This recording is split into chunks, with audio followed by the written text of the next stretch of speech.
Kampung Kolam Keli, di sebalik ketenangan. Ketenangan yang sekian lama menyelubungi Pekan Teluk Intan tiba-tiba digegarkan oleh sebuah penemuan ngeri di kolam ikan keli milik seorang penduduk Kampung Kolam Keli. Mayat seramai 29 orang wanita ditemui tertanam di bawah permukaan air keruh yang hanyir, penduduk kampung gempar. Ada yang mendakwa ini perbuatan ilmu hitam untuk menjadi kaya, manakala yang lain percaya ia adalah kerja sindiket jenayah yang telah lama bersembunyi. Namun, kebenaran yang terbongkar kemudiannya jauh lebih menakutkan daripada segala telahan. Siapakah dalang di sebalik kematian berpuluh-puluh wanita ini?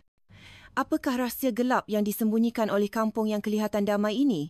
Dan mengapa semua petunjuk membawa kepada satu kebenaran mengejutkan yang tidak pernah dijangka oleh sesiapa pun? Musim kemarau baru sahaja memasuki fasa paling terik di negeri Perak, bulan Julai 2023, membawa udara kering yang perit di hidung. Debu tanah merah berterbangan setiap kali angin bertiup melintasi jalan kampung di Kampung Kolam Keli, sebuah perkampungan kecil di daerah Teluk Intan. Dari kejauhan, banjaran titiwangsa berdiri megah seolah-olah penjaga senyap yang memerhati setiap inci lembah ini. Kampung Kolam Keli selama ini terkenal dengan kedamaiannya. Suara kanak-kanak berlari di atas batas sawah, aroma nasi lemak panas dari dapur para suri rumah dan kicauan burung murai di rimbunan buluh sentiasa menjadi pemandangan yang menenangkan. Kehidupan di sini berjalan perlahan, seolah-olah masa sengaja diperlahankan agar penduduk kampung tidak pernah kehilangan ketenangan mereka. Tetapi siapa sangka, sebuah rahsia gelap sedang bersembunyi di sebalik ketenangan itu, rahsia yang bakal menggoncang bukan sahaja Kampung Kolam Keli, tetapi seluruh Pekan Teluk Intan. Di tengah-tengah kampung, terdapat sebuah ladang ternakan ikan keli yang agak besar. Ladang itu milik Pak Cik Ismail, seorang lelaki pertengahan umur yang dikenali oleh penduduk kampung sebagai contoh kerajinan. Setiap pagi, dia akan kelihatan berjalan di tepi kolam dengan kopiah lusuhnya, menabur palet makanan ikan sambil bersiul perlahan. Bagi penduduk kampung, Pak Cik Ismail adalah simbol kegigihan. Daripada sebuah kolam ikan keli biasa, dia mampu menyekolahkan anak-anaknya, membina rumah dan sering membantu anak-anak muda di kampung dengan memberi upah yang lebih daripada cukup. Ikan keli ni haiwan yang lasak, kata Pak Cik Ismail suatu petang ketika duduk di kedai kopi. Air keruh tak buat dia mati. Malah di situlah dia membesar jadi kuat. Kita manusia pun kena belajar daripadanya. Kata-kata itu diingati oleh penduduk kampung dan dijadikan pedoman. Tetapi tiada siapa yang menyangka bahawa kolam ikan yang pernah menjadi sumber pendapatan dan kebanggaan itu suatu hari nanti akan menjadi punca malapetaka yang mengubah nasib seluruh kampung. Musim kemarau tahun itu terasa lebih panjang daripada biasa. Air di dalam kolam mula menjadi lebih pekat dan bau hanyir semakin menusuk hidung. Penduduk kampung tidak begitu mengendahkannya kerana sudah terbiasa dengan bau lumpur dan ikan. Tetapi apabila penghujung bulan Julai semakin hampir, bisikan-bisikan di kedai kopi mula kedengaran mengenai sesuatu yang tidak kena. Kenapa bau dia makin kuat, ya? Macam bukan bau ikan biasa, keluh seorang suri rumah sambil menutup hidung dengan hujung tudungnya. Alah, mungkin sebab cuaca panas sangat. Nanti bila hujan turun, hilanglah bau tu, seorang lelaki tua cuba menenangkan. Di antara mereka, seorang pemuda bernama Amir merasakan ada sesuatu yang tidak beres.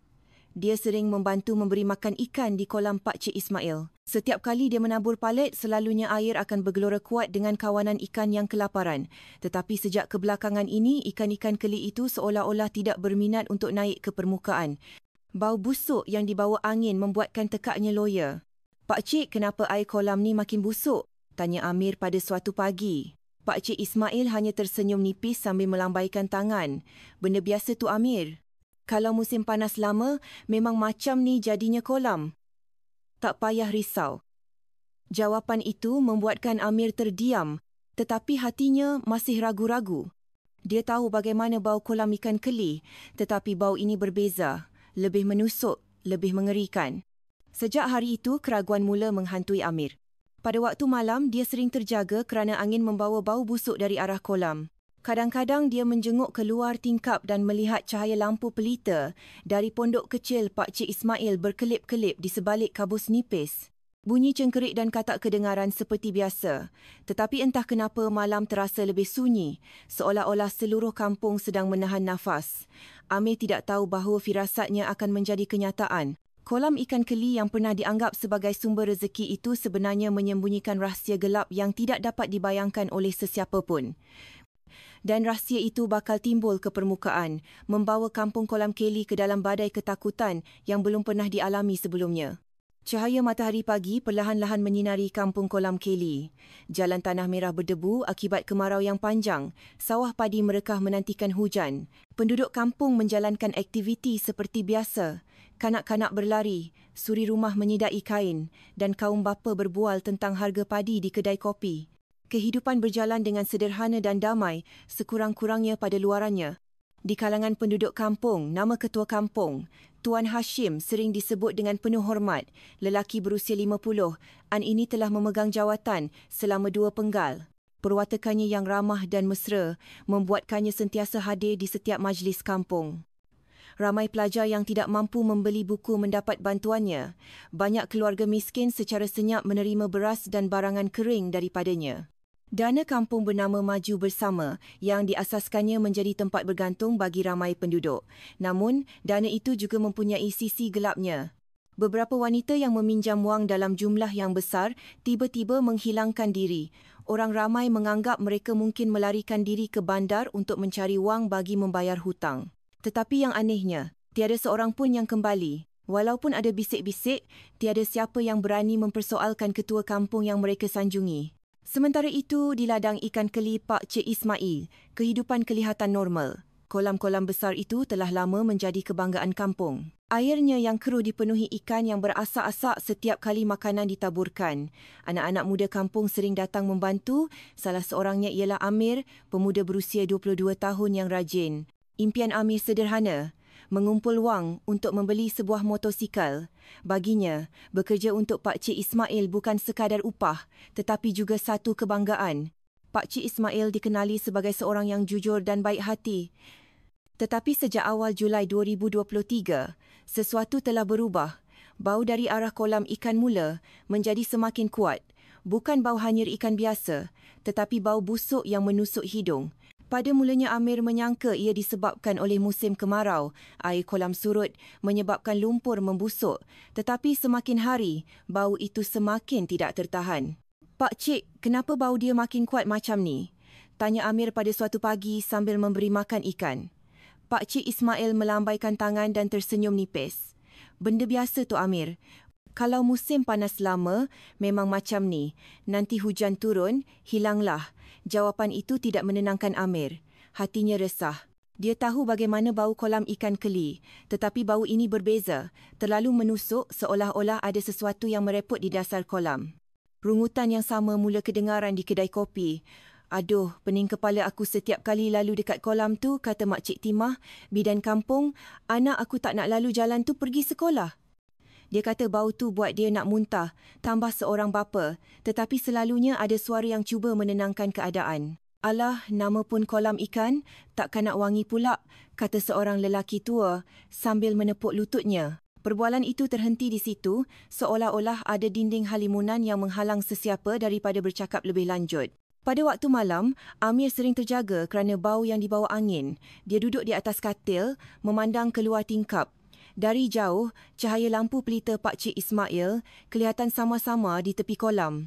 Bunyi cengkerik riuh, tetapi entah kenapa malam terasa begitu sunyi, seolah-olah ada sesuatu yang disembunyikan. Kenapa bau ni makin kuat setiap malam, bisiknya sendirian. Dia cuba untuk tidak peduli, tetapi keraguan itu semakin memakan jiwanya. Sehinggalah pada suatu pagi, kejadian yang membuatkan bulu romanya meremang berlaku. Amir tiba di kolam pada awal pagi. Guni makanan ikan di bahunya terasa berat, tetapi hatinya lebih berat kerana kebimbangan. Apabila dia menabur pelet, air kolam tetap tenang. Tiada gelora kuat, tiada kawanan ikan yang berebut. Hanya beberapa ekor yang timbul dengan malas. Kening Amir berkerut, jantungnya berdegup kencang. Dia mencapai sebatang buluh panjang yang biasa digunakan untuk mengacau makanan. Dengan tangan yang terketar-ketar, dia mencucuk buluh itu ke dasar kolam. Lumpur dikacau sehingga buih-buih udara naik dan bau busuk menjadi semakin kuat. Apabila dia menarik buluh itu, sesuatu yang basah dan berat melekat padanya. Cebisan kain berwarna gelap yang likat dengan lumpur. Amir menarik dengan lebih kuat dan ketika itulah dia melihatnya. Satu bentuk yang membuatkan darahnya beku. Sekujur lengan manusia, kehitaman dan kembung, perlahan-lahan timbul ke permukaan air. Amir terduduk di tanah, tercungap-cungap. Matanya terbeliak memandang lengan yang baru ditariknya dari kolam. Kepalanya menggeleng kuat, jantungnya berdegup seolah-olah mahu pecah. Seumur hidupnya, dia tidak pernah melihat sesuatu yang begitu ngeri. Dengan tubuh yang lemah, dia berlari sekuat hati ke jalan kampung. Ada mayat dalam kolam Pak Cik Ismail. Jeritnya seperti orang gila, membuatkan penduduk kampung yang baru keluar rumah terkejut. Penduduk kampung bergegas datang, ada yang ragu-ragu, ada yang menyangka Amir hanya bergurau. Tetapi rasa ingin tahu mendorong mereka untuk mengikutinya. Apabila tiba di ladang, Amir menunjuk ke arah kolam dengan tangan yang menggigil. Suaranya hampir tidak kedengaran. Kat situ, dalam kolam tu, beberapa pemuda yang berani cuba menggunakan buluh panjang untuk menarik sesuatu. Apa yang timbul bukanlah sampah, tetapi jasad seorang wanita berambut panjang. Kulitnya pucat kehijauan, pakaian usangnya melekat pada tubuh. Bau busuk serta-merta merebak membuatkan beberapa orang terpaksa berundur. Muka mereka pucat lesi. Seorang suri rumah menjerit histeria, menutup muka dengan kain batiknya, manakala yang lain hanya berdiri kaku, tidak terkata. Kesunyian seketika dipecahkan oleh bisikan cemas. "Ya Allah, ini betul-betul mayat," kata seorang bapa dengan suara tersekat-sekat. "Jangan-jangan ini kerja pemujaan, korban untuk jadi kaya," sambung seorang pemuda. Bisikan itu merebak. Betul tu, tak ada orang waras yang buang mayat dalam kolam sendiri. Syakwasangka mula beralih kepada pemilik kolam. Beberapa pasang mata menoleh apabila susuk tubuh Pak Cik Ismail akhirnya muncul. Mukanya keliru, peluh membasahi dahi walaupun matahari belum terik. "Astaghfirullah, apa benda ni?" laungnya dengan suara bergetar. Tetapi mata penduduk kampung penuh dengan syakwasangka. "Sumpah, saya tak tahu apa-apa," katanya lagi. Tetapi keraguan tidak hilang. Keadaan menjadi semakin huru-hara. Ada yang cuba menyedut air keluar dari kolam menggunakan pam air biasa. Mereka ingin tahu jika ada lagi mayat yang tersembunyi. Air perlahan-lahan surut, lumpur mula kelihatan dan bau busuk menjadi semakin dahsyat dan kemudian pemandangan yang mengerikan terbongkar.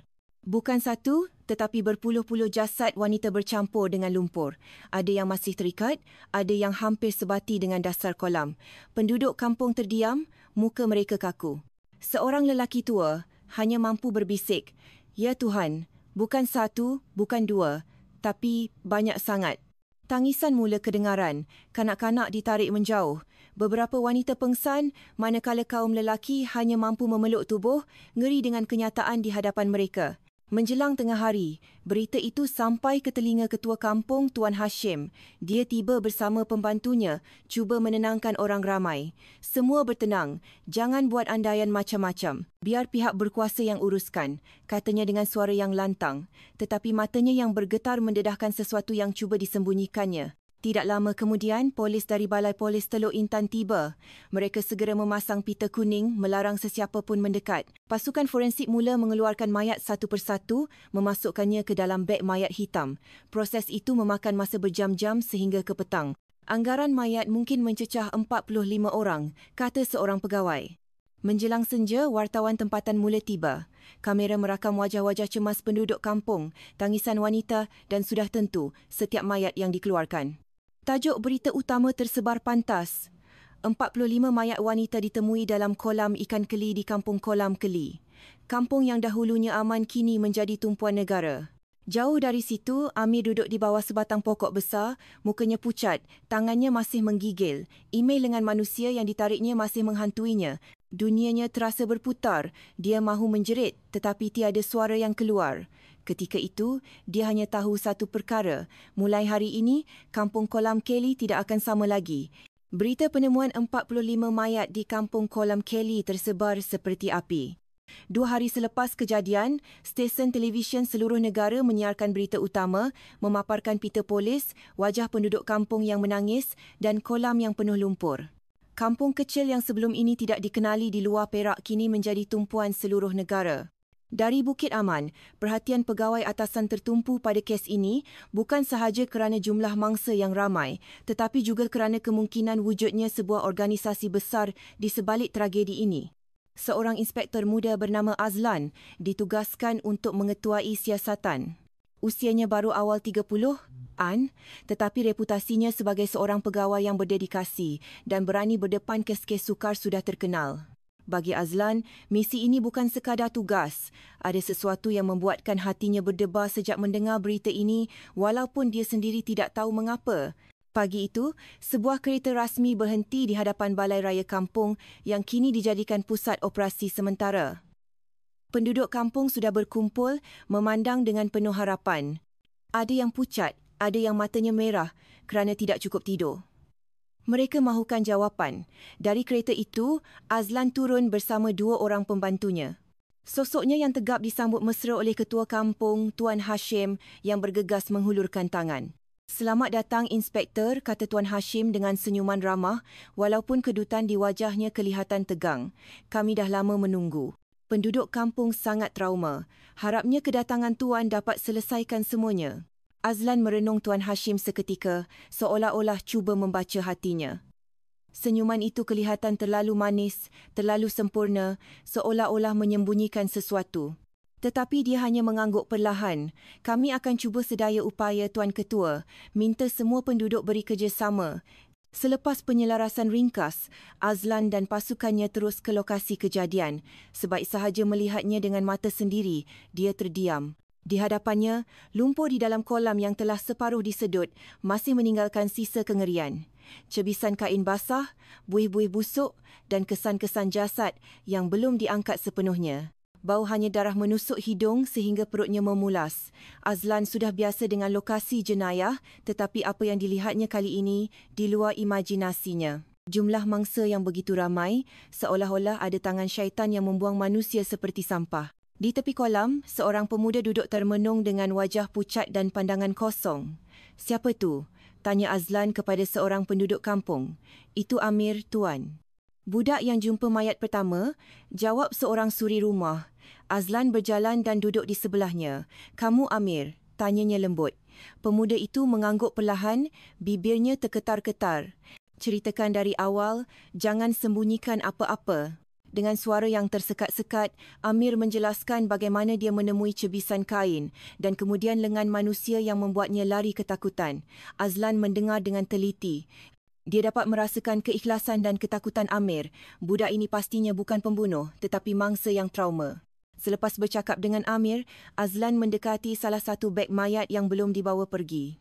Dia meminta izin daripada pegawai forensik untuk melihat seketika, hanya untuk mengesahkan sesuatu yang mengganggu fikirannya. Dengan berhati-hati, zip dibuka sedikit. Sebaik saja wajah mayat itu kelihatan, tubuh Azlan kaku. Seorang wanita berusia dalam lingkungan 40-an, berambut panjang.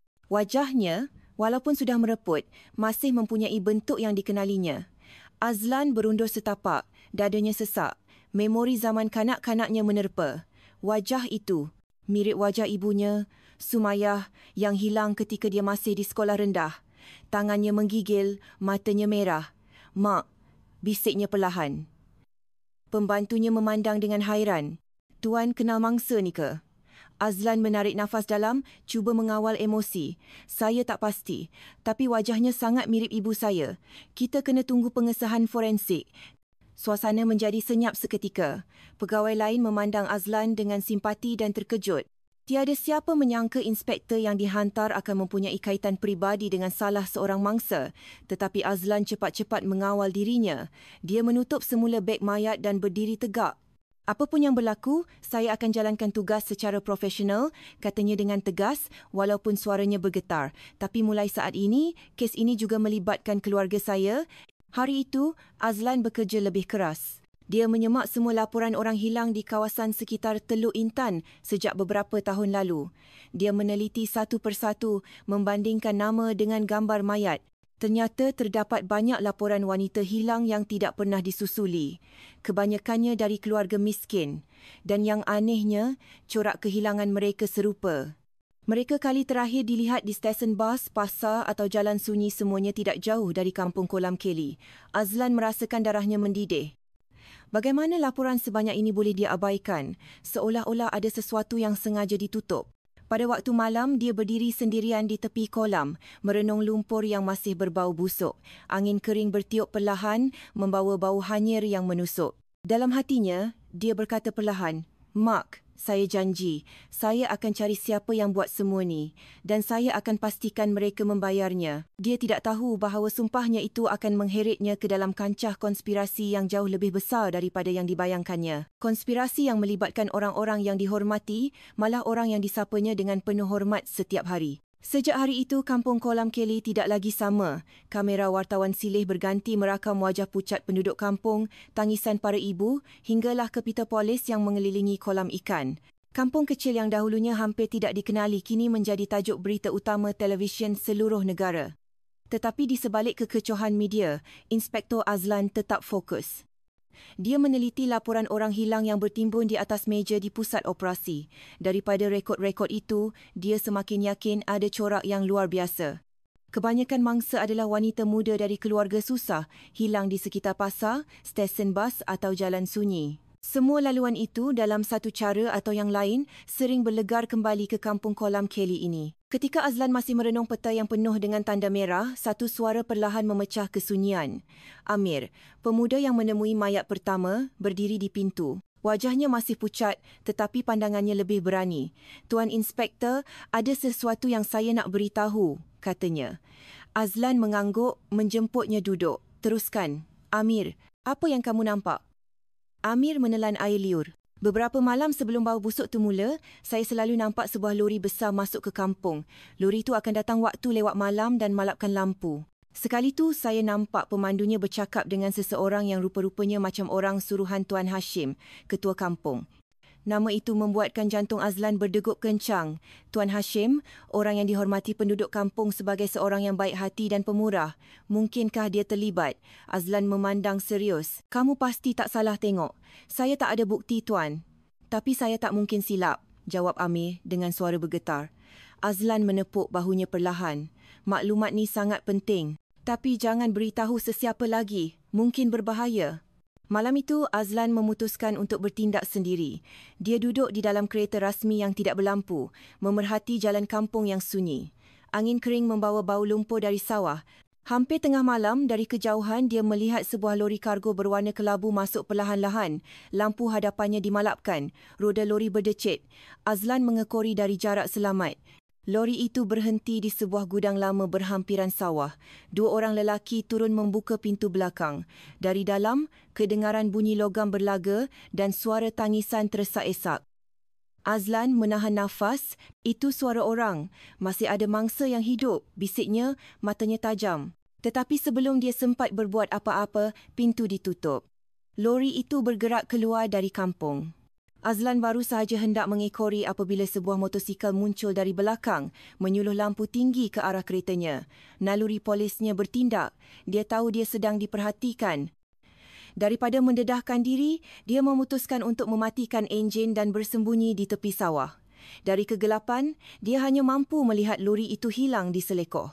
Walaupun gagal mengejar, Azlan kini yakin. Ini bukan soal ilmu hitam, tetapi pemerdagangan manusia. Mangsa diculik, sebahagiannya dijual, sebahagiannya dibuang ke dalam kolam apabila tidak lagi berguna. Kampung Kolam Kelly hanyalah stesen transit rahsia. Pagi keesokannya, Azlan bertemu Pak Cik Ismail, pemilik kolam. Lelaki tua itu kelihatan letih, wajahnya muram akibat tuduhan penduduk kampung yang semakin menjadi-jadi. Pak Cik, sebelum mayat ditemui, ada nampak apa-apa yang mencurigakan di sekitar kolam? Tanya Azlan berhati-hati. Pak Cik Ismail menggeling. Saya cuma penternak ikan, Tuan. Malam-malam saya tidur di rumah. Kalau ada orang buang apa-apa dalam kolam, mana saya tahu? Saya ingatkan bau tu datang dari lumpur biasa. Azlan memerhati wajah dan gerak-geri Pak Cik Ismail. Dia kelihatan jujur, lebih seperti mangsa keadaan daripada pelaku. Tetapi dia masih tidak boleh menolak sebarang kemungkinan. Pada sebelah petang, Azlan kembali ke pejabat ketua kampung untuk bertemu Tuan Hashim. Seperti biasa, Tuan Hashim menyambutnya dengan mesra, malah bertanya tentang perkembangan kes dengan wajah yang penuh simpati. Kes ni buat saya sedih betul, Inspek. Kampung kita yang aman damai dah tercemar. Tolonglah tangkap penjenayah tu cepat-cepat, katanya dengan nada yang berat. Azlan hanya mengangguk. Kata-kata Tuan Hashim kedengaran indah tetapi terlalu sempurna, seolah-olah telah dilatih. Dalam hatinya dia membuat catatan, semakin seseorang kelihatan tidak bersalah, semakin besar kemungkinan dia menyembunyikan sesuatu. Malam itu, di sebuah rumah sewa kecil yang disediakan oleh penduduk kampung, Azlan menulis di dalam diarinya di bawah cahaya lampu malap, "Lori kelabu, suara tangisan dari gudang lama, kemungkinan ada orang dalam yang bersubahat." Dia menutup buku catatannya, memandang kosong keluar tingkap. Malam di kampung Kolam Kelly kelihatan sunyi, hanya bunyi cengkerik dan salakan anjing sesekali. Tetapi dalam hati Azlan, dia tahu di sebalik kesunyian itu, sebuah rangkaian besar sedang memerhatikannya. Rangkaian yang bukan sahaja berbahaya kepada penduduk kampung tetapi juga kepada dirinya sendiri. Hujan renyai-renyai pada petang itu membasahi kampung Kolam Kelly. Jalan tanah merah menjadi becak, sawah padi berkilauan di bawah langit kelabu. Dari luar, kampung kelihatan tenang. Tetapi di dalam pejabat ketua kampung yang dijadikan pusat operasi, suasana tegang. Inspektor Azlan duduk di meja kayu dengan riak wajah serius. Di hadapannya laporan kewangan yang baru diterima daripada pasukan di bandar. Laporan itu menunjukkan aliran wang yang mencurigakan masuk ke akaun peribadi ketua kampung, Tuan Hashim. Jumlahnya besar dan diterima secara berkala setiap 3 bulan. Pengirimnya ialah Dato' Hamid, seorang ahli perniagaan di Teluk Intan yang telah lama disyaki sebagai seorang yang berpengaruh gelap. Azlan merenung angka-angka itu. Kepingan-kepingan teka-teki mula bercantum. Wang, kuasa dan kehilangan wanita-wanita itu mungkin berkaitan. Petang itu, dia memanggil Amir ke sebuah kedai kopi di tepi sawah. Pemuda itu datang dengan wajah yang masih pucat tetapi pandangannya tegas. "Tuan Inspektor, pemandu lori kelabu yang saya selalu nampak malam-malam tu. Saya pernah nampak dia di majlis anjuran ketua kampung juga," kata Amir berhati-hati. Azlan mengangguk perlahan. Maklumat itu semakin menebalkan benang merah yang menghubungkan Tuan Hashim dengan aktiviti gelap. Menjelang malam, satu jemputan tiba. Tuan Hashim menjemput Azlan untuk makan malam di rumahnya. Jemputan yang tiba-tiba itu membuatkan Azlan curiga, tetapi dia tetap pergi. Rumah Tuan Hashim kelihatan mewah untuk saiz sebuah kampung. Dindingnya dipenuhi gambar-gambar aktiviti sosial. Dia bersama anak-anak yatim, membantu menuai padi, membina jambatan. Semuanya memaparkan imej seorang ketua kampung yang dermawan. Tetapi bagi Azlan, kesempurnaan itu mencurigakan. "Selamat datang, Inspektor," sapa Tuan Hashim dengan senyuman mesra. "Saya tahu kerja Tuan berat, harapnya makan malam ni dapat tenangkan fikiran sikit." Azlan duduk, menerima hidangan dengan sopan, tetapi matanya melilau. Dari jauh, dia melihat sebuah buku nota di atas meja kerja. Nama Dato' Hamid tercalik samar-samar pada satu halaman. Dia memberanikan diri bertanya, "Tuan Ketua, ramai penduduk kampung sanjung Tuan sebagai orang baik. Tuan tak risau ke nama baik. Tuan akan terheret dalam kes ni." Tuan Hashim ketawa kecil, memandang Azlan dengan pandangan yang berbeza daripada senyumannya. "Mestilah saya risau. Tapi bukankah tugas polis untuk cari kebenaran? Saya cuma ketua kampung kecil, apa yang saya boleh buat?" Jawapan itu kedengaran lembut, tetapi seperti satu ujian. Azlan sedar, Tuan Hashim sedang menguji keberaniannya. Selepas pulang dari rumah ketua kampung, Azlan membuat catatan. Nama Dato' Hamid muncul. Tuan Hashim mungkin terlibat, perlu diawasi dengan lebih dekat. Beberapa hari kemudian, Azlan menyamar dan masuk ke pekan Teluk Intan. Dia mendapat maklumat daripada seorang pemberi maklumat bahawa Dato' Hamid sering mengadakan pertemuan rahsia di sebuah gudang berhampiran stesen kereta api kargo. Malam itu, sambil bersembunyi di sebalik kontena lama, Azlan melihat beberapa buah kereta mewah berhenti. Beberapa orang pengawal berkawal di sekeliling. Dari sebuah kereta hitam, seorang lelaki berwajah bengis turun Dato' Hamid dan di sebelahnya, susuk tubuh yang dikenalinya ketua kampung Tuan Hashim. Mereka bersalaman mesra kemudian berjalan masuk ke dalam gudang. Jantung Azlan berdegup kencang. Dari celah dinding, dia dapat mendengar perbualan samar-samar. Suara garau Dato' Hamid, "Semuanya lancar ikut rancangan. Stok seterusnya dah sedia." Tuan Hashim menjawab ringkas, "Jangan terlalu ketara. Orang kampung masih percayakan saya." Tempat lama tu dah terlalu disebut-sebut. Azlan menahan nafas. Kata-kata itu cukup jelas untuk mengesahkan bahawa kolam ikan itu hanyalah sebahagian daripada operasi besar. Kemudian, satu suara lain kedengaran lebih jelas. Ada seorang inspektor dari Bukit Aman mula menyibuk. Nama dia Azlan. Azlan kaku. Dia mendengar namanya disebut. Dato' Hamid menjawab dengan nada dingin, "Kalau dia makin dekat, kita tahu apa nak buat." Peluh sejuk mengalir di belakang badannya. Azlan perlahan-lahan berundur sebelum identitinya terbongkar. Malam itu, di rumah sewanya, dia mencatat semua butiran tetapi dia tidak berani memberitahu sesiapa pun secara sembarangan. Dia sedar, kini dia bukan sahaja berhadapan dengan sindiket jenayah, tetapi juga ancaman terhadap nyawanya sendiri. Di luar, angin malam meniup rumpun buluh, menghasilkan bunyi geseran. Kampung Kolam Kelly kelihatan seperti sedang tidur, tetapi Azlan tahu sejak malam itu masanya semakin suntuk. Beberapa hari selepas intipan di Pekan Teluk Intan, bayang-bayang gelap seolah-olah mengikuti setiap langkah Azlan. Pagi itu, dia mendapati tayar kereta rasminya pancit. Ia hanyalah satu pesanan kecil, memberitahunya bahawa dia sentiasa diperhatikan. Malam itu, apabila pulang ke rumah sewa, ada sepucuk sampul surat coklat diselit di bawah pintu. Di dalamnya, sekeping kertas dengan tulisan kasar, berhenti sebelum mayat kau pula jadi kawan mereka dalam kolam. Azlan menggenggam penumbuknya, nafasnya kencang. Ugutan ini bukan main-main. Beberapa malam kemudian, ugutan itu bertukar menjadi tindakan. Ketika dia menunggang motosikal di sebatang jalan kecil menuju ke sawah untuk menyiasat laporan penduduk, bunyi eksos yang kuat datang dari belakang. Dua orang lelaki bertopi keledar hitam memecut laju. Salah seorang daripadanya menghunus sebilah parang panjang. Naluri Azlan pantas bertindak. Dia membelokkan motosikalnya ke arah batas sawah. Motosikalnya tergelincir dan dia tercampak ke dalam lumpur. Parang itu hanya beberapa inci dari tubuhnya. Kedua-dua lelaki itu berpatah balik untuk menyerang lagi, tetapi bunyi siren kereta peronda yang datang dari jauh membuatkan mereka melarikan diri, meninggalkan Azlan tercungap-cungap dengan lutut yang melecet. Dia bangun dengan susah payah, badannya penuh lumpur, matanya bersinar tajam. Mereka dah mula panik. Itu bermakna aku semakin dekat. Pagi keesokannya, Azlan memanggil Amir ke pusat operasi. Pemuda itu pucat melihat luka di lengan Azlan. "Tuan, mereka cuba bunuh Tuan." Azlan mengangguk. "Mulai sekarang, jangan jalan seorang diri waktu malam. Kalau ada orang tak dikenali dekat, hubungi aku serta-merta." Amir menelan air liur, tetapi matanya penuh tekad. "Saya takkan berundur, Tuan. Saya tak nak kampung ni jadi tempat terkutuk lagi."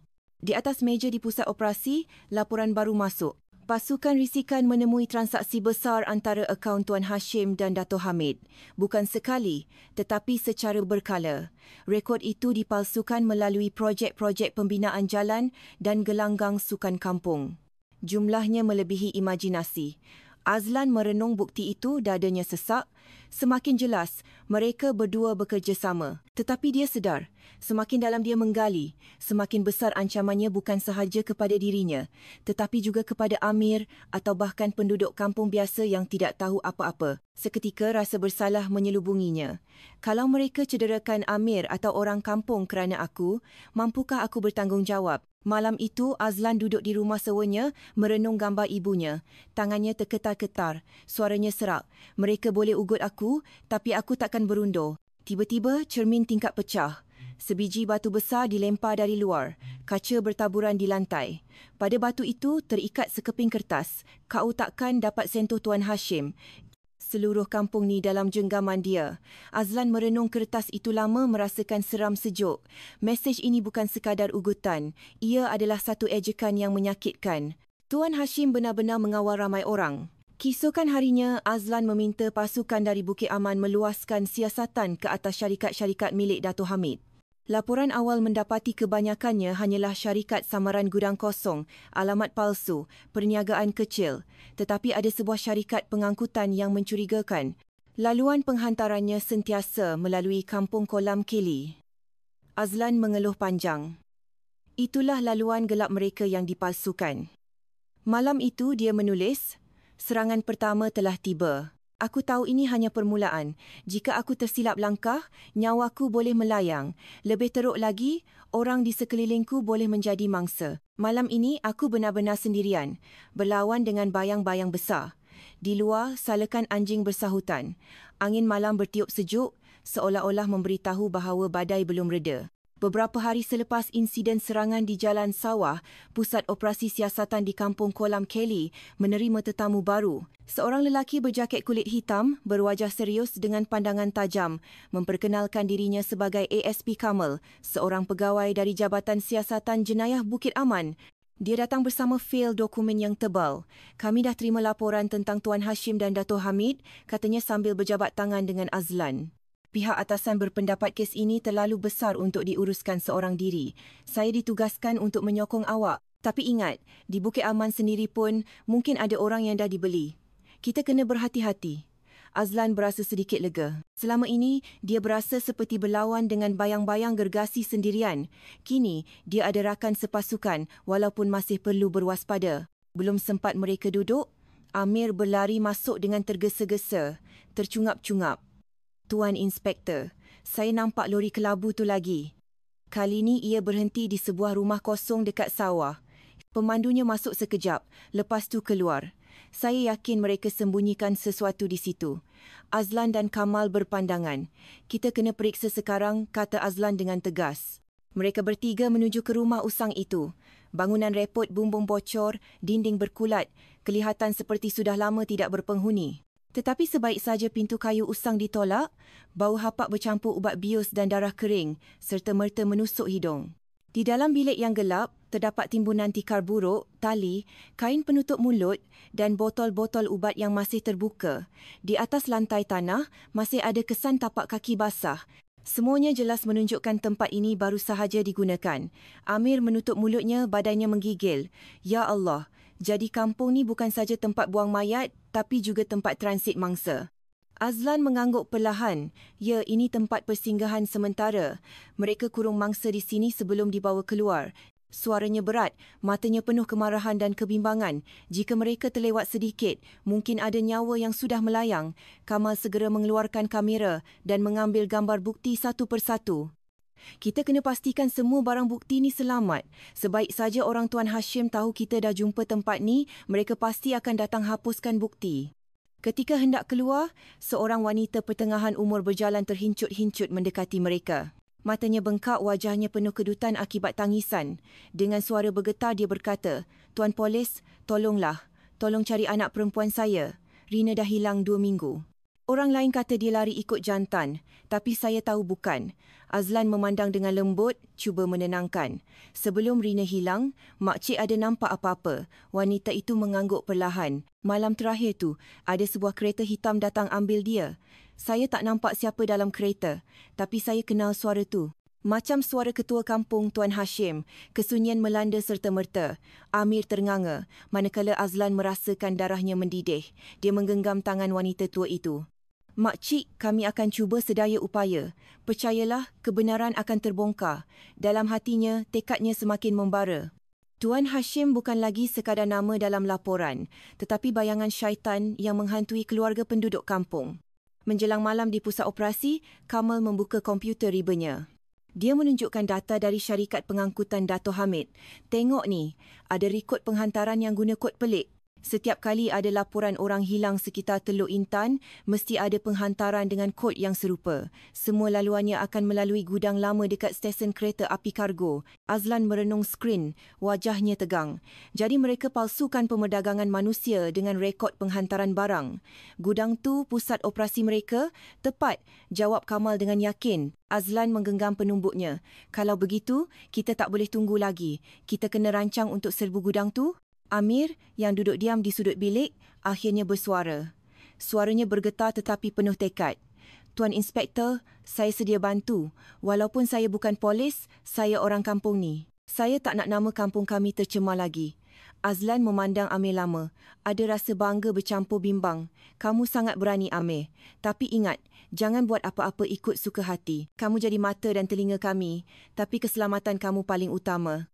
Malam itu, apabila bunyi ketukan kayu pengawal kampung bergema menandakan tengah malam, Azlan merenung peta besar di atas meja. Garisan-garisan merah menghubungkan nama-nama mangsa dengan titik-titik hitam di peta pekan Teluk Intan. Kini, dengan kehadiran Kamal dan keberanian Amir, dia tahu langkah seterusnya akan lebih berbahaya, tetapi juga lebih hampir kepada kebenaran. Azlan berbisik perlahan, suaranya hampir hilang ditelan angin malam. "Esok, giliran mereka pula yang akan takut, bukan kita." Malam itu, pekan Teluk Intan diselubungi awan hitam pekat. Hujan renyai-renyai menjadikan jalan licin dan udara sejuk. Di pusat operasi yang kecil dengan cahaya malap, Azlan, Kamal dan Amir merenung sebuah peta besar yang penuh dengan bulatan merah. Semua laluan akhirnya menuju ke satu titik. Gudang lama berhampiran stesen kereta api kargo. Menurut maklumat penghantaran, jelas Kamal, gudang ini tidak direkodkan sebagai aktif, tapi setiap kali ada kod penghantaran pelik, lori akan berhenti di sini. Azlan mengangguk, wajahnya tegang. Kalau begitu, malam ini kita pergi tengok sendiri. Mereka bergerak hampir tengah malam. Dari jauh, gudang itu kelihatan menakutkan. Catnya terkupas. Pintu besinya berkarat. Lampu limpah menerangi kawasan hadapan. 2 buah lori diletakkan di sisi bangunan. Beberapa lelaki sasa bersenjata kelihatan berkawal. Amir menelan air liur. Berbisik perlahan, ramai orang mereka, "Tuan, kita bertiga saja." "Bertenang," jawab Azlan. "Kita bukan datang untuk serbu, cuma kumpul bukti."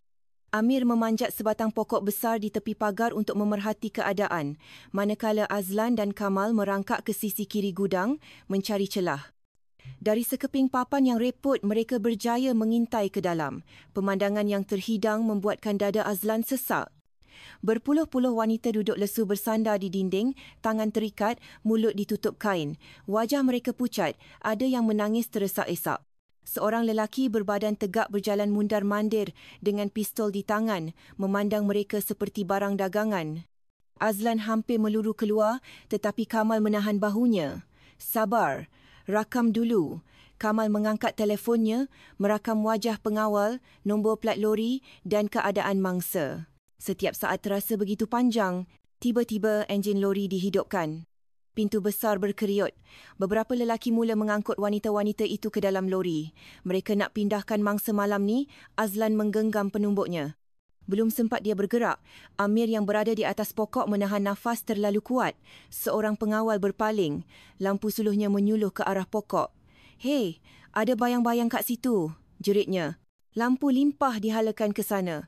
Amir terkejut, segera melompat turun dan berlari. Jeritan kedengaran, diikuti bunyi tembakan amaran yang memecah kesunyian malam. Jantung Azlan berdegup kencang. "Amir." Dia dan Kamal bergegas keluar dari tempat persembunyian, menarik Amir yang hampir tersadung. Peluru melintas di belakang mereka. Kamal melemparkan objek kecil ke arah tayar lori paku payung yang sentiasa dibawanya. Tayar hadapan meletup, lori itu hilang kawalan. Suara panik datang dari dalam gudang, wanita-wanita itu menjerit ketakutan. Azlan menoleh seketika, jarinya menekan butang kamera secara naluri. Wajah seorang pengawal terakam jelas di skrin. Kemudian, sebutir peluru melintas seinci dari kepalanya. Dia menunduk, menarik Amir lebih laju. Mereka bertiga berlari meredah sawah yang licin, tercungap-cungap, basah kuyup sehinggalah mereka tiba di tempat yang selamat. Mereka terduduk di tanah becak. Amir menggigil. Matanya masih terbeliak ketakutan. "Saya nampak jelas, Tuan. Salah seorang pengawal tu bukan orang asing. Itu Jalil, orang kanan Tuan Hashim. Dia pun ada kat situ." Azlan terdiam, wajahnya pucat. Kamal merenung tajam, suaranya dingin. "Kalau betul, ini bermakna Tuan Hashim bukan sahaja tahu, tapi terlibat secara langsung. Hantar orang sendiri untuk kawal mangsa." Azlan memandang Amir, melihat ketakutan bercampur tekad di mata pemuda itu. Dia berasa bersalah kerana mengheret seorang budak kampung yang tidak tahu apa-apa ke dalam bahaya sebesar ini. Tetapi pada masa yang sama, inilah bukti kukuh yang dicarinya selama ini. Dia memejamkan mata seketika, kemudian berkata dengan suara yang berat, "Pagi esok, semua bukti ini mesti sampai ke Bukit Aman. Nama Jalil akan merobek topeng Tuan Hashim dan selepas itu tiada lagi jalan untuk berundur." Pagi itu, udara di kampung Kolam Keli terasa lembap. Hujan semalam meninggalkan lopak-lopak air di jalan Tanah Merah, meninggalkan bau lumpur bercampur asap yang tersisa dari gudang beberapa hari lalu. Burung-burung yang biasa berkicauan kini hanya berbunyi sesekali, seolah-olah tahu kampung ini sedang menyimpan beban yang berat. Di pusat operasi sementara, Azlan duduk di atas kerusi kayu, merenung timbunan bukti. Gambar-gambar dari gudang, nombor plat lori dan wajah Jalil yang dirakam dengan jelas masih terhampar di atas meja. Di sisi lain, Kamal sibuk menyalin data ke beberapa peranti. "Semua ni mesti sampai ke Bukit Aman," katanya dengan serius. "Kalau simpan di Teluk Intan saja, masih terlalu berisiko. Mereka boleh beli ramai orang." Azlan mengangguk perlahan. "Ya, kita tak boleh berhenti di sini." Amir, yang duduk diam di sudut bilik dengan wajah cemas, akhirnya bersuara, "Tuan, kalau mereka tahu kita ada bukti, mereka takkan datang cederakan kita ke? Saya risau orang kampung lain kena tempias." Azlan memandang pemuda itu lama. "Ketakutan kamu itu normal, Amir. Tapi justru kerana ancaman itu semakin jelas, kita perlu terus maju. Kalau tidak, Semua orang di kampung ini akan hidup di bawah bayang-bayang mereka selamanya. Belum sempat ayatnya habis, bunyi motosikal kedengaran dari jalan. 3 orang lelaki berhenti di hadapan sebuah rumah usang berhampiran pusat operasi. Mereka tidak turun, hanya merenung ke arah pusat operasi sambil ketawa kecil, kemudian beredar, meninggalkan kesan cat merah yang disimbah pada dinding. Darah, bisik Amir, badannya menggigil ketakutan, manakala Kamal menggenggam penumbuknya. Mereka dah mula main kasar. Pada sebelah petang, seorang penghantar barang membawa sepucuk sampul surat. Di dalamnya, sekeping gambar lama Azlan semasa kecil bersama seorang wanita berambut panjang ibunya. Di belakang gambar itu, hanya satu ayat, berhenti atau nasib kau akan jadi seperti dia. Azlan terdiam lama, matanya merah. Kamal memandang dengan risau. Tetapi Azlan menarik nafas panjang dan merenyukkan gambar itu. Mereka fikir ugutan ni boleh hentikan aku? Sebaliknya, aku akan terus maju. Tetapi pada petang itu, berita buruk tiba. Seorang pemuda kampung ditemui tidak sedarkan diri di tengah sawah. Tangan terikat, mulut disumbat kain. Di dadanya terlekat sekeping kertas. Ini nasib pengkhianat. Amir membawa berita ini ke pusat operasi. Wajahnya pucat lesi. Tuan, mereka dah mula cederakan orang kampung. Kalau kita terus tekan, nyawa ramai orang mungkin dalam bahaya. Azlan berdiri, rahangnya mengeras. Dan kalau kita senyap, lebih ramai lagi akan jadi mangsa. Kita tak boleh berundur. Kamal memandang Azlan dalam-dalam, kemudian mengeluh. Okey, tapi jangan terburu-buru. Kita kena rancang semuanya dengan teliti. Gudang, kolam ikan, malah rumah Tuan Hashim. Kita kena siasat sekali lagi. Cari bukti tambahan, sekecil mana pun. Malam itu, Azlan memanggil beberapa orang penduduk kampung untuk berkumpul di rumah Makcik Timah. Bilik sempit itu sesak dengan wajah-wajah muram mereka yang kehilangan anak perempuan, isteri atau adik-beradik. Azlan memandang mereka dengan pandangan tegas. Kamu semua dah terlalu lama hidup dalam ketakutan, katanya dengan lantang. Anak hilang, isteri tak kembali. Semua petunjuk mengarah kepada seorang Tuan Hashim. Orang yang kamu panggil pelindung sebenarnya dalam semua ini. Kesunyian melanda seketika. Kemudian, Makcik Timah bersuara, suaranya masih bergetar tetapi tegas.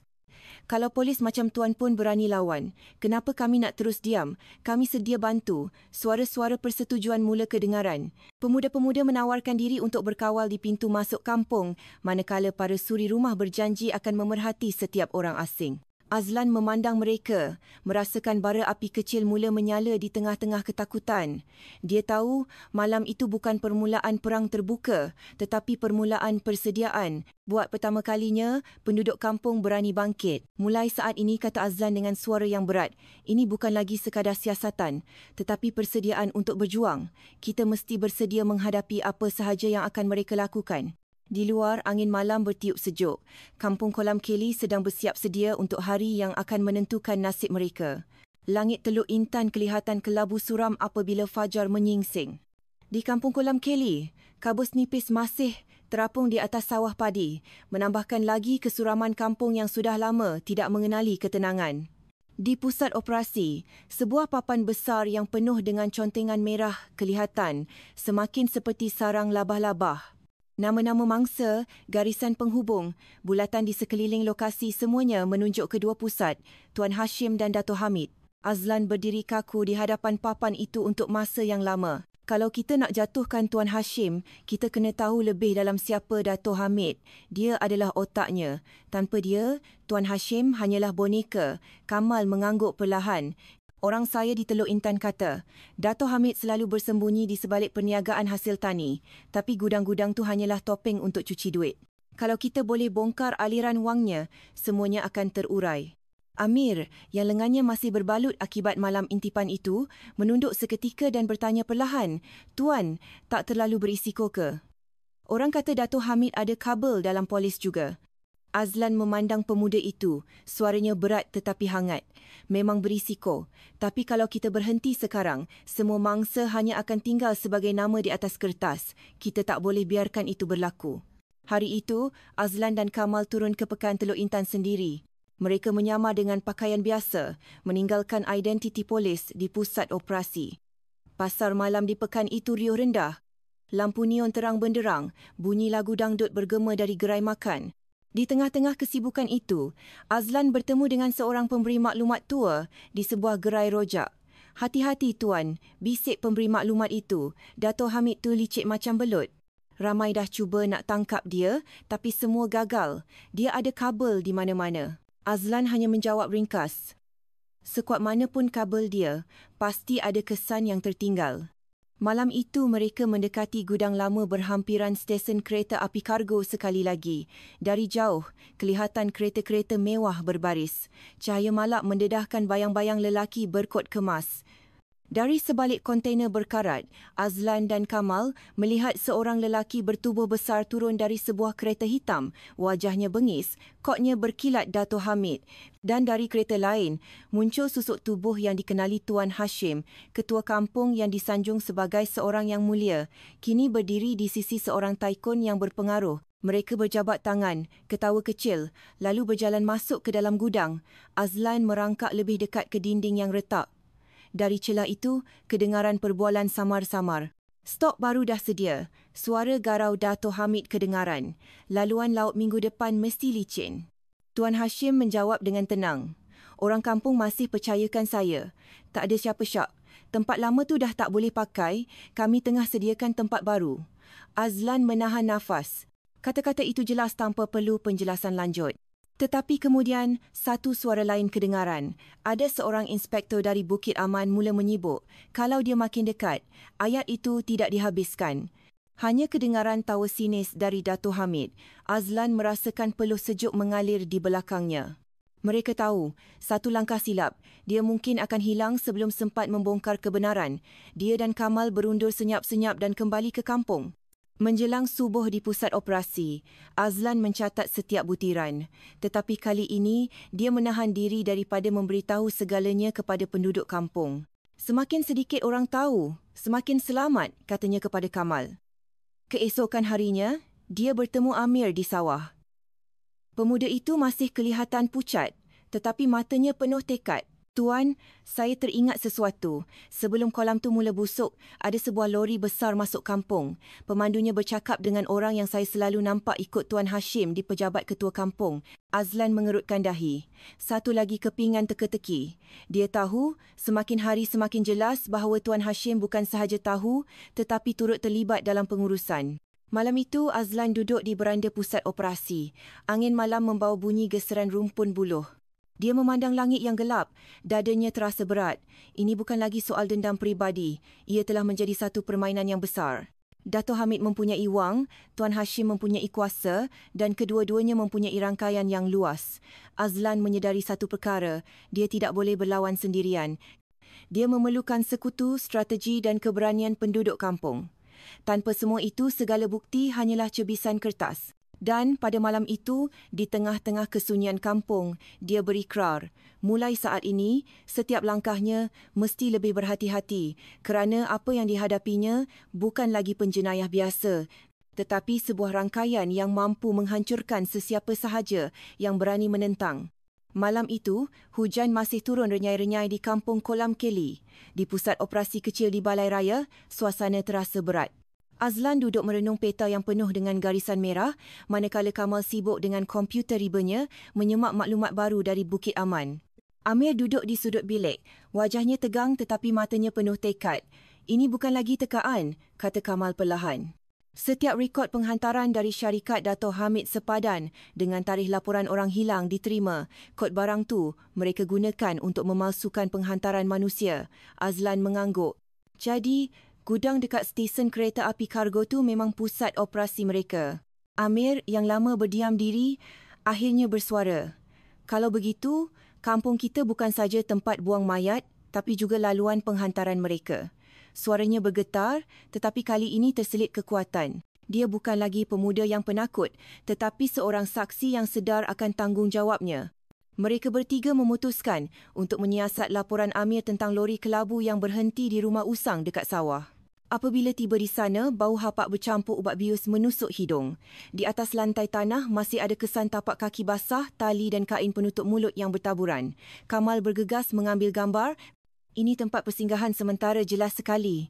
Mangsa dikurung di sini sebelum dibawa keluar." Amir menutup mulutnya, wajahnya pucat. "Ya Allah, jadi kampung ni betul-betul digunakan sebagai laluan rahsia." Ketika mereka hendak keluar, seorang wanita pertengahan umur berjalan mendekati mereka.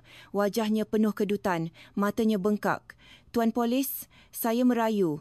Tolong cari anak perempuan saya." 2 minggu lepas, ada kereta hitam datang ambil dia. Orang lain kata dia lari ikut jantan, tapi saya tahu bukan. Azlan memandangnya dengan lembut. "Makcik ada nampak apa-apa yang mencurigakan?" Wanita tua itu mengangguk perlahan. "Saya tak nampak jelas, tapi saya dengar suara dari dalam kereta tu. Suara tu, saya kenal sangat. Macam suara yang saya selalu dengar dari pembesar suara di pejabat ketua kampung." Azlan dan Kamal berpandangan. Mereka tidak menyebut nama, tetapi bayangan Tuan Hashim serta-merta muncul dalam fikiran mereka. Apabila kembali ke pusat operasi, suasana semakin tegang. Kamal menunjukkan maklumat tambahan. Aliran wang yang mencurigakan terus masuk ke akaun orang-orang di pejabat ketua kampung. Jumlahnya terlalu besar untuk gaji seorang ketua kampung biasa. Belum sempat mereka memproses maklumat, Amir menunjuk keluar tingkap. "Tuan, tengok tu. Dari jauh, 2 buah motosikal berhenti di jalan yang gelap. Lampu hadapannya sengaja dipadamkan." Bayangan lelaki bertopi keledar merenung ke arah pusat operasi. "Satu amaran lembut," bisik Azlan. "Mereka tahu kita dah terlalu dekat." Dia menggenggam pen di tangannya dan menulis ayat pendek di dalam buku notanya. "Esok, bukan kita yang diburu, tetapi giliran mereka yang akan bersembunyi." Malam itu, pusat operasi sunyi sepi, hanya bunyi hujan menimpa bumbung zinc.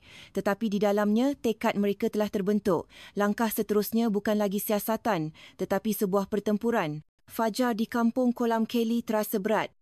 Udara lembap selepas hujan semalam, tetapi ada sesuatu yang menekan dada semua orang. Penduduk kampung memandang ke arah pusat operasi di Balai Raya dengan harapan bercampur cemas.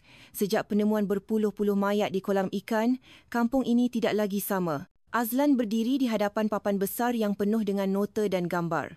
Garisan-garisan merah yang dilukisnya semalam kelihatan seperti sarang labah-labah, semuanya menuju kedua nama, Dato' Hamid dan Tuan Hashim.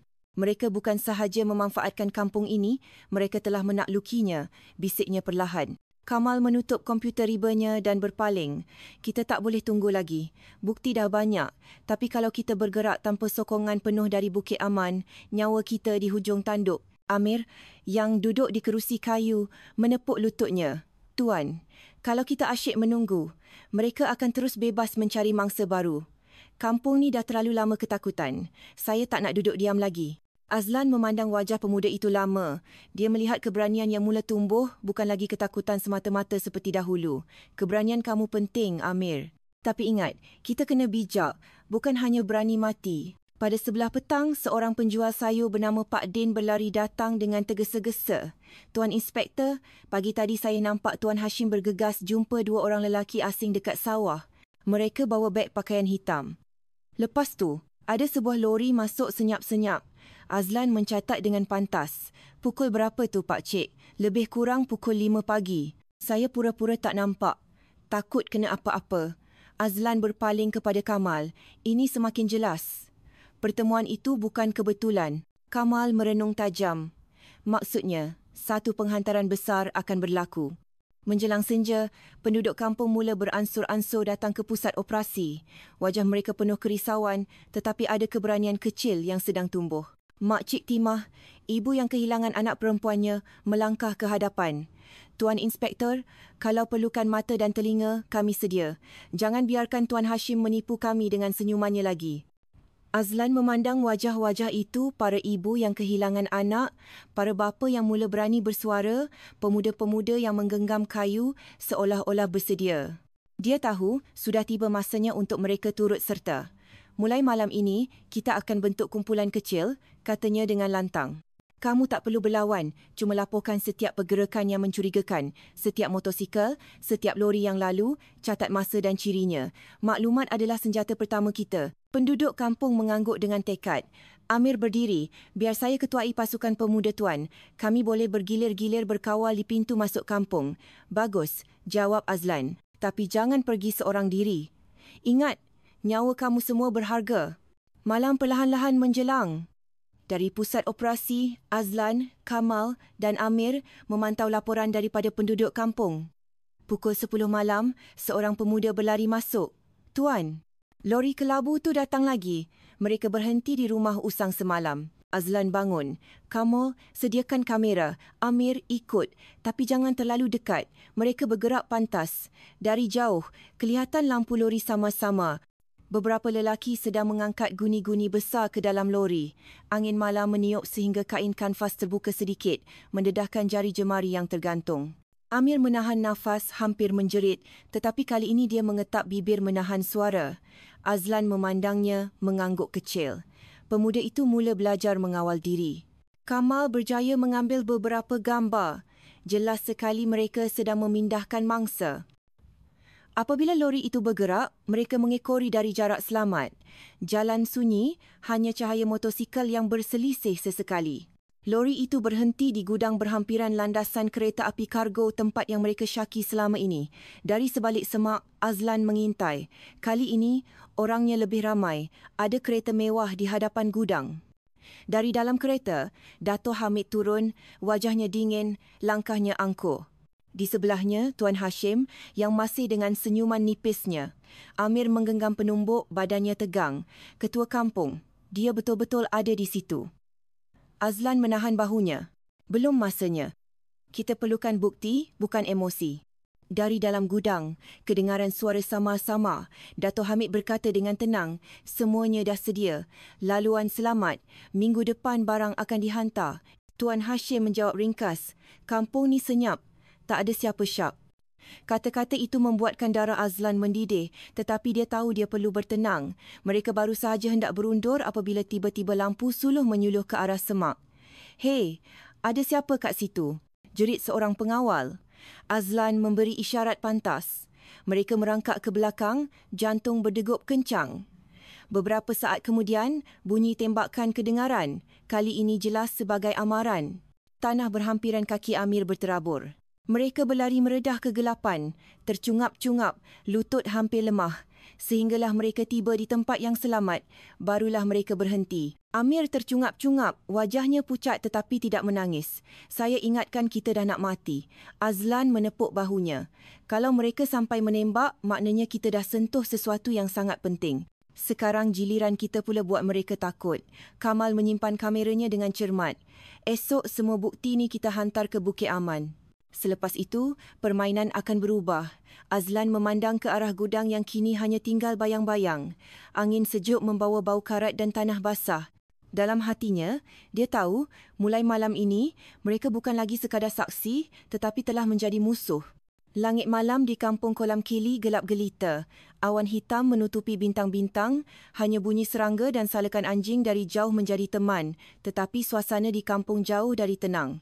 Sejak petang tadi, khabar angin bertiup kencang bahawa orang-orang Dato' Hamid akan turun padang, membuatkan penduduk kampung resah. Di pusat operasi, Azlan merenung peta di atas meja.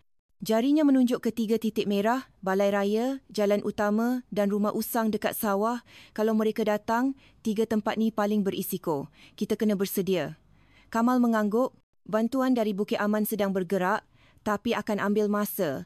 Kita tak boleh tunggu saja. Amir, yang duduk di tepi pintu, kelihatan tegang, tetapi kali ini dia tidak menggigil. Dia menggenggam sebatang buluh panjang, wajahnya tekad. Kalau penduduk kampung dah sedia, saya akan pimpin barisan pemuda. Kami takkan berundur. Azlan menepuk bahunya. Ingat, kamu bukan pahlawan. Jangan berani mati lawan senjata api. Tugas kamu, pastikan penduduk lain selamat. Apabila jam menunjukkan pukul 11 malam, bunyi enjin mula kedengaran dari jauh. Cahaya lampu kereta menyuluh jalan tanah merah kampung. Sebuah lori besar diikuti beberapa buah kereta hitam berhenti berhampiran balai raya. Penduduk kampung yang belum tidur berbisik-bisik ketakutan. Dari kereta hitam, berpuluh-puluh lelaki berjaket kulit turun, senjata api tersisip di pinggang. Suara riuh kedengaran apabila susuk tubuh Dato' Hamid melangkah keluar, senyuman sinis terukir di wajahnya. Di sebelahnya Tuan Hashim yang berdiri dengan muka selamba seolah-olah masih mempunyai kuasa sebagai ketua kampung. Inspektor Azlan, jerit Dato' Hamid dengan kuat. Keluar kau. Berani kau rosakkan bisnes aku. Malam ni aku selesaikan hutang dengan kau. Penduduk kampung bersembunyi di belakang rumah, tetapi sebahagian yang telah diberi semangat oleh Azlan tetap berdiri berhampiran pusat operasi. Mereka memegang buluh, kayu dan obor. Jumlah mereka lebih ramai tetapi jelas tidak setanding dengan senjata api pihak lawan. Azlan melangkah ke hadapan, berdiri di tengah-tengah jalan. Di kirinya Kamal yang telah bersedia dengan pistolnya. Di belakangnya, Amir dan beberapa pemuda kampung berbaris dengan wajah tegang. Dato' Hamid, suara Azlan tenang tetapi tajam. Kau fikir duit boleh beli segalanya. Tapi malam ni, duit kau tak boleh butakan mata orang kampung lagi. Mereka dah tahu siapa kau. Dato' Hamid ketawa terbahak-bahak. Orang kampung, mereka semua penakut. Mereka hidup dengan duit aku, dengan projek yang aku bagi melalui Hashim. Tuan Hashim melangkah ke hadapan, suaranya dibuat-buat meyakinkan. Saudara-saudari sekalian, jangan dengar cakap polis ni. Saya ketua kampung kamu, sayalah yang bantu kamu masa hasil padi tak menjadi. Sayalah yang bina jalan untuk kamu. Dia cuma nak hancurkan kampung kita, tetapi satu suara lain kedengaran dari kalangan orang ramai. Makcik Timah melangkah ke hadapan, air mata membasahi pipi. Kalau begitu, kenapa Rina, anak saya, tak pernah balik lepas kali terakhir dilihat dengan orang tuan? Kenapa tuan suruh kami semua diam? Penduduk kampung mula berbisik dengan kuat. Beberapa pemuda menjerit. Ya, kami dah muak dengan penipuan tuan. Azlan mengangkat tangan memberi isyarat. Dengan tenang, Kamal memainkan satu klip video dari telefonnya. Suara Dato' Hamid kedengaran jelas. Minggu depan barang akan dihantar. Kampung ni senyap, orang percaya sepenuhnya. Penduduk kampung terdiam seketika, kemudian laungan kemarahan meletus. Tuan Hashim berundur setapak, mukanya pucat. Dato' Hamid meludah ke tanah. Bukti macam ni tak boleh tolong kau. Sebelum sampai ke Bukit Aman, kamu semua dah jadi mayat. Dia mengangkat tangan memberi isyarat. Serta-merta, orang-orangnya meluru ke hadapan dengan senjata api. Pertembungan pun berlaku. Bunyi tembakan memecah malam bercampur dengan jeritan penduduk kampung. Obor jatuh ke atas timbunan jerami, api marak dengan cepat, menjadikan keadaan lebih huru-hara. Azlan merempus seorang lelaki bersenjata, menjatuhkannya dengan sebatang kayu. Kamal melepaskan tembakan ke udara sebagai amaran, membuatkan sebahagian pihak lawan teragak-agak. Amir berlari menarik seorang kanak-kanak yang hampir dipijak, menyerahkannya kepada ibunya sebelum kembali ke barisan hadapan. Jangan takut, jerit Amir. Kita lagi ramai. Mereka sikit saja. Kata-katanya menyemarakkan semangat penduduk kampung. Mereka menyerbu ke hadapan, menggunakan buluh dan kayu sebagai senjata. Keadaan bertukar menjadi pertempuran sengit yang jelas berbahaya. Di tengah-tengah kekalutan, Azlan berhadapan terus dengan Tuan Hashim. Ketua kampung itu memegang sebatang besi panjang, wajahnya penuh kebencian. Kau fikir kau boleh jatuhkan aku dengan rakaman suara bodoh ni? Aku dah berkuasa bertahun-tahun. Azlan menangkis setiap libasan besi dengan kayunya. Mereka berdua berlawan dengan sengit. Bunyi logam dan kayu berlaga bergema. Kuasa kau dibina atas darah orang tak bersalah, balas Azlan. Sementara itu, Dato' Hamid cuba masuk ke dalam keretanya, tetapi Kamal menghalangnya. Pistol diacu ke dadanya. Berhenti atau peluru ni untuk kau. Dato' Hamid tersenyum sinis. Kau fikir polis macam kau boleh lawan duit aku? Aku ada kabel di mana-mana. Belum sempat dia bergerak, bunyi siren kedengaran dari jauh. Lampu biru dan merah menyuluh menembusi kegelapan. Trak taktikal polis dari Bukit Aman memasuki kampung, diikuti oleh berpuluh-puluh anggota bersenjata lengkap. Semua letak senjata. Suara lantang dari pembesar suara bergema. Anak-anak buah Dato' Hamid panik. Ada yang cuba lari tetapi ditangkap oleh penduduk kampung dan pihak berkuasa. Penduduk kampung bersorak, kali ini bukan kerana kemenangan mutlak tetapi kerana bantuan telah tiba. Azlan berjaya menjatuhkan Tuan Hashim, mengikat tangannya dengan tali yang ditemui berdekatan. Wajah ketua kampung itu basah dengan peluh, matanya liar mencari jalan keluar tetapi tiada lagi penduduk kampung yang mempercayainya. Mereka berdiri mengelilinginya dengan pandangan penuh kebencian. Dato' Hamid dengan muka merah padam, dipaksa melutut oleh pihak berkuasa. Perjalanan kau berakhir di sini, kata Kamal dengan dingin. Azlan berdiri di tengah-tengah jalan, tercungap-cungap, badannya penuh peluh dan lumpur. Di sekelilingnya, penduduk kampung mula menangis lega, ada yang memeluk keluarga. Api dari timbunan jerami masih marak, tetapi kini ia menjadi simbol keberanian. Malam itu, kampung Kolam Keli bukan lagi kampung yang menyerah kalah. Mereka telah bangkit berjuang, menolak untuk tunduk kepada ketakutan. Fajar menyingsing di kampung Kolam Keli. Kabus nipis terapung di atas sawah padi, manakala asap dari timbunan jerami yang terbakar semalam masih berlegar. Kampung yang semalam dipenuhi jeritan, tembakan dan api kini kembali sunyi. Tetapi kesunyian itu bukan lagi simbol ketakutan, tetapi permulaan sesuatu yang baru. Di Balai Raya, Peter Polis masih terpasang. Dato' Hamid dan Tuan Hashim dikawal oleh anggota dari Bukit Aman untuk dibawa ke Teluk Intan. Wajah mereka yang dahulunya angkuh kini tertunduk, digari dengan rantai besi. Penduduk kampung memerhati tanpa rasa takut, hanya pandangan penuh kepedihan bercampur kelegaan. Azlan duduk di bangku kayu lama, merenung gambar ibunya yang telah disahkan sebagai salah seorang mangsa. Air matanya mengalir perlahan, tetapi kali ini bukan hanya kerana kesedihan, tetapi juga kelegaan. Dia berbisik perlahan, "Mak, akhirnya semuanya terbongkar. Perjuangan Mak tak sia-sia." Kamal datang menepuk bahunya. "Kau bukan sekadar selesaikan satu kes, Azlan. Kau dah bebaskan sebuah kampung dari cengkaman ketakutan." Azlan menoleh, tersenyum nipis. "Saya cuma jalankan tugas, tapi keberanian penduduk kampunglah yang memungkinkan semua ini." Tidak jauh dari situ, Amir berdiri bersama pemuda-pemuda kampung yang lain.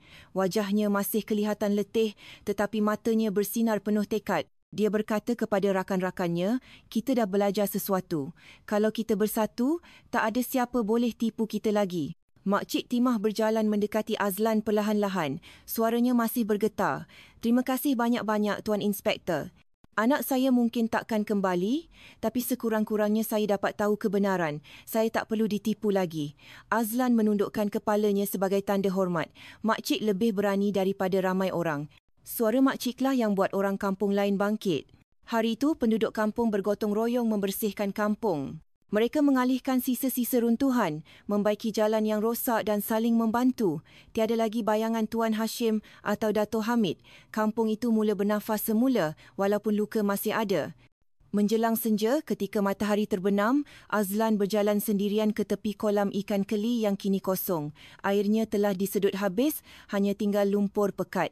Kesunyian di situ terasa berat. Dia berdiri kaku untuk masa yang lama, merenung dasar lumpur seolah-olah sedang berbicara dengan roh-roh yang pernah tertanam di situ. Semua orang berhak untuk hidup dengan aman. "Tak ada siapa yang patut jadi mangsa ketamakan," katanya perlahan. "Saya janji akan terus berjuang, supaya tiada lagi kampung yang perlu melalui perkara seperti ini." Kamal datang menyertainya, berdiri di sebelahnya. "Kes ni akan jadi pengajaran besar. Pihak polis tak boleh pandang ringan lagi laporan orang kampung. Laporan mereka tak boleh diabaikan." Azlan mengangguk. "Inilah harga sebuah kecuaian. Berpuluh-puluh nyawa terkorban, termasuk ibu saya. Angin petang bertiup, membawa bau tanah lembap." Suasana terasa damai, walaupun masih ada sisa kesedihan. Azlan tahu perjalanannya belum berakhir. Dato' Hamid mungkin akan cuba berjuang dari sebalik tirai besi. Tuan Hashim mungkin masih ada penyokong. Tetapi buat masa ini, kebenaran telah menang. Apabila malam tiba, penduduk kampung berkumpul di Balai Raya. Mereka menyalakan obor bukan lagi sebagai simbol perang, tetapi sebagai simbol harapan. Kanak-kanak duduk di riba ibu mereka, pemuda-pemuda berdiri tegak, orang-orang tua berdoa dengan khusyuk. Azlan berdiri di tengah-tengah mereka, memandang dengan mata yang bersinar. "Jangan biarkan ketakutan menguasai kamu lagi. Kekuatan kampung ini terletak pada perpaduan. Selagi kamu bersatu, tak ada siapa boleh menipu kamu." Sorakan persetujuan bergema. Malam itu, buat pertama kalinya setelah sekian lama, penduduk kampung Kolam Kili dapat tersenyum bersama. Azlan mendongak memandang langit yang dihiasi bintang, sambil menggenggam gambar ibunya di dalam poket. Dalam hatinya, dia berbisik, "Mak, saya dah tunaikan janji dan saya akan terus berjuang. Bukan hanya untuk Mak, tetapi untuk semua yang tiada suara." Kisah Kampung Kolam Keli berakhir dengan luka tetapi juga harapan. Dari sebuah tragedi yang kelam, telah lahir keberanian yang baru. Dan bagi sesiapa yang mendengar kisah ini, biarlah ia menjadi peringatan. Jangan pernah berdiam diri apabila kezaliman berlaku di hadapan mata, kerana kesunyian adalah pembuka jalan bagi kejahatan untuk terus subur.